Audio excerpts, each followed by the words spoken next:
আসসালামু আলাইকুম সবাইকে, আশা করি সবাই ভালো আছেন। যখন বাংলাদেশ এইচপি দলটা ঘোষণা করা হয় মালয়েশিয়ার সঙ্গে টি-20 এবং ওয়ানডে সিরিজের জন্য এবং টি-20 সিরিজের জন্য যখন captain S M Mehrab অহিনকে select করা হয়, আপনারা কি একটু অবাক হয়েছেন কিনা? অনেকেই অবাক হয়েছেন, কারণ S M Mehrab as a captain কেমন বা তার লিডারশিপ কোয়ালিটির প্রিভিয়াস কোনো রেকর্ড রেফারেন্স আছে কিনা সেটা নিয়ে অনেকেই আসলে চিন্তা করছিলেন। বাট ফার্স্ট যে ম্যাচটা গতকাল হয়ে গেল মালয়েশিয়া ন্যাশনাল টিমের সঙ্গে মিরপুর শেরেবাংলা জাতীয় ক্রিকেট স্টেডিয়ামে, সেখানে আমি নিজে ধারাভাষ্যে ছিলাম এবং ধারাভাষ্য করার আগে পিছে যখন আমাদের রিসার্চ করতে হয়, এক্সটেন্সিভ রিসার্চ করতে হয়, স্পেশালি অ্যাওয়ে টিমটাকে নিয়ে রিসার্চ করতে হয় যেন বায়াসড কমেন্ট্রি না হয়ে যায়, যেন আমরা ফেয়ার অ্যান্ড স্কোয়ার কমেন্ট্রি করতে পারি। আমি কিন্তু দেখছিলাম একদিক থেকে যে মালয়েশিয়ার দলটা তাদের ফুল ন্যাশনাল টিম হলেও বেশ কিছু ইম্পর্টেন্ট প্লেয়ার তাদের আসেনি, সেটা একটা অন্য বিষয়। বাট বাংলাদেশের যেই দলটা এসছিল, বাংলাদেশের যেই দলটা সিলেক্ট করা হয়েছিল স্টার্টিং 11 ফর দ্য ফার্স্ট টি-20, বেশ এক্সাইটিং কিছু ফ্যাক্টরস কিন্তু ছিল। টপ অফ দ্য অর্ডারে আপনি দেখেন জিশান আলম এবং জাওয়াদ আবরার ছিলেন। তাদেরকে নিয়ে আমাদের অনেক হোপ যে তারা সামনের দিনে বাংলাদেশের হোয়াইট বল ক্রিকেটে ডমিনেট করবেন এবং ওরকম একটা ওপেনিং ডুও দিয়ে স্টার্ট হলো। তারপর মিডল অর্ডারে আমরা আরিফুলকে দেখেছি, আরিফুলকেও সুযোগ দেওয়া হচ্ছে, which is a very nice thing to see. Sabbir Rumman সুযোগ পাচ্ছেন। শামীম পাটোয়ারি গতকাল অবশ্য মিস আউট করেছেন, হয়তো সেকেন্ড টি-20তে আমরা তাকে দেখতেও পারি, আমি নট শিওর, বাট প্রথম টি-20তে তিনি ছিলেন না। সাব্বির রুম্মন স্টার্ট পেয়েছিলেন একটা, আনফর্চুনেটলি সেটাকে লম্বা করতে পারেন নাই। একটু ডিজাস্টারাস সিচুয়েশন হচ্ছিল বাংলাদেশের মালয়েশিয়ার এগেনস্টে টসে হেরে আগে ব্যাট করার সময়, এবং রান যদিও তারা তুলছিল বাট আনফর্চুনেটলি উইকেটও বারবার পড়ে যাচ্ছিল। তো এমন একটা ক্রাইসিস মোমেন্ট চলে আসে যখন এস এম মেহরব ব্যাট করতে নেমেছেন, বাংলাদেশের এই এইচপি টিমটার ক্যাপ্টেন, এবং তিনি তার বেস্ট পারফরমেন্সটা আমার মনে হয় বিশ্ব মঞ্চে অলরেডি দেখিয়ে ফেলেছেন। এশিয়ান কাপ যেটা হয়েছিল, এশিয়া কাপ রাইজিং স্টার্স, সেইখানে কিন্তু এস এম মেহরবের দুর্দান্ত কিছু পারফরমেন্স ছিল, যার মধ্যে ইন্ডিয়ার এগেনস্টে তার একটা কুইক ফায়ার নক আমার নিশ্চিত মনে আছে, যে ম্যাচটাতে সূর্যবংশীও খেলেছিলেন।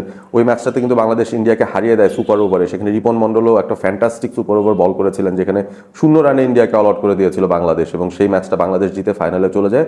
আনফর্চুনেটলি সেই ফাইনালটা পাকিস্তানের সাথে বাংলাদেশ হারে। বাট ওই পুরো টুর্নামেন্টটাতেই এস এম মেহরব আসলে নিজের যাত্রী নিয়েছেন।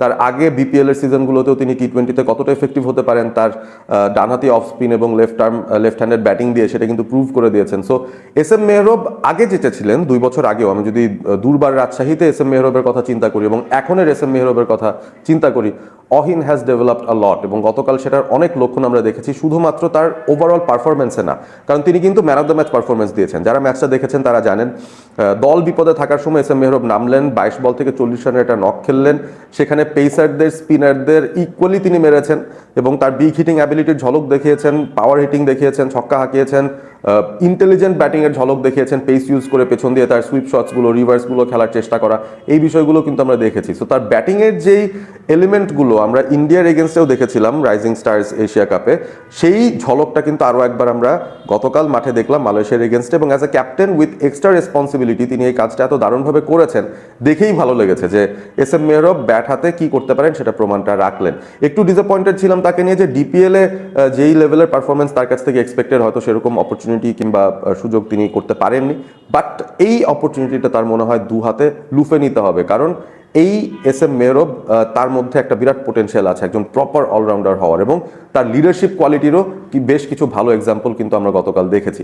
প্রথমত লিডিং ফ্রম দ্য ফ্রন্ট, সেই বিষয়টা তো খুব সিম্পল, তিনি দলের পক্ষে সর্বোচ্চ রানটাই করেছেন। বাংলাদেশ যে 158 রান করেছে আগে ব্যাট করে, সেখানে তার রানটাই সবচেয়ে বেশি ছিল, এবং প্রায় 180+ স্ট্রাইক রেটে তিনি এই রানটা করেছেন 22 বল থেকে 40। বল হাতেও তিনি উইকেট পেয়েছেন, প্লাস তিনি যেভাবে আসলে বোলারদেরকে ইউজ করেছেন সেটাও খুব দারুণ একটা ব্যাপার ছিল। তিনি খুব আর্লি রিয়ালাইজ করেছেন যে এই ধরনের উইকেটের মধ্যে মিস্ট্রি স্পিনারকে নতুন বলে নিয়ে আসাটা দরকার হবে, এবং মোহাম্মদ রুবেলকে তিনি এনেছেন, রুবেল সফলও হয়েছেন, 6 রানে 2টো উইকেট পেয়ে তিনি মালয়েশিয়াকে ধসিয়ে দিয়েছেন, এবং এস এম মেহরবও সময় মতো নিজে বোলিং করতে এসেছেন, তিনিও একটা উইকেট পেয়েছেন, ব্যাটারকে টোপ দিয়ে ডিপারে ক্যাচে পরিণত করেছিলেন।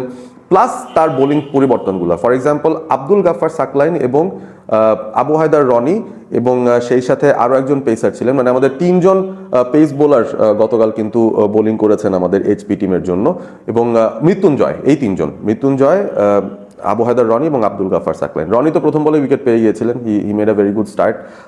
সাকলাইন এবং মৃত্যুঞ্জয় তারা একটু খরুচে ছিলেন, বা তারা একটু স্ট্রাগল করছিলেন সঠিক লাইন অ্যান্ড লেন্থ মেনটেন করতে, স্পেশালি গাফফার সাকলাইন।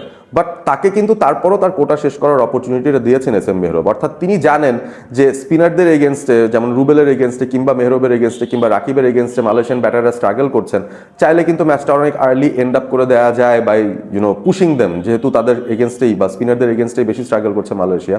তিনি সে ব্যাপারটা জেনেও আব্দুল গাফফারকে এবং মৃত্যুঞ্জয়কে কিন্তু সুযোগ দিয়েছেন যত বেশি সম্ভব ওভার করার জন্য, কারণ পেসারদেরও একটা কনফিডেন্স দরকার হয় এবং তাদেরও আসলে খেলার ভেতর থাকাটা জরুরি। So this is the sign of a good captain, কারণ তিনি জানেন যে ম্যাচটা হাতের মুঠোয়, আমরা জিতে যাব। সো ওই ম্যাচ কন্ডিশনেই যে তিনি সেই সাহসটা দেখালেন to try out his ফাস্টার bowlers, সেটা আমার কাছে খুবই ভালো লেগেছে এবং মনে হয়েছে যে একটা পজিটিভ সাইন, পজিটিভ একটা ইন্টেন্ট তিনি দেখাচ্ছেন as a leader also. So ভবিষ্যতে বাংলাদেশ যখন দলটা গঠন করছে, বাংলাদেশ যখন টি-20 সেট আপের দিকে তাকাচ্ছে, একজন অলরাউন্ডারের খোঁজ যারা করছে, অবভিয়াসলি আমরা এখন মোসাদ্দেক সৈকতের যুগে আছি, আমরা মেহেদী হাসান মিরাজের যুগে আছি, সাকিব আল হাসান তো আর এখন আর নেই। সো স্পিনিং অলরাউন্ডারের যে জায়গাটা, সেটা নেওয়ার ক্ষেত্রে অন্তত হোয়াইট বল ক্রিকেটে আমার কাছে মনে হয় যে খুব ভালো মতনই রেসে ঢুকে পড়েছেন এস এম মেহরব অহিন, আগের থেকে অনেক বেশি পরিণত।